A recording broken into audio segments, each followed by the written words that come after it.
لو طفلك بياخد حاجتك من وراكي أو بياخد حاجة أصحابه هنتصرف معاه ازاي؟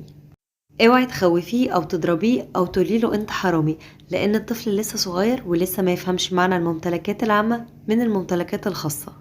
خدي بالك لو عملتي أي سلوك سلبي مع الطفل ممكن ما يكررش كده تاني بس علشان خايف منك، لكن الطفل نفسه ما استفادش أي حاجة وما فهمش هو ليه ما يعملش كده تاني. اتكلمي بشكل هادي وإيجابي مع طفلك واعرفي شعوره واحتياجاته، يمكن يكون حاسس بالحرمان والنقص.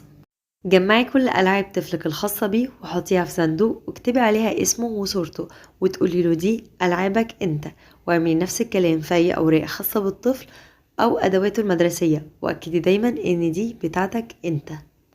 شجعي طفلك إنه دايما يعمل ويلعب في جماعة ويتبادلوا الأدوار مع بعض.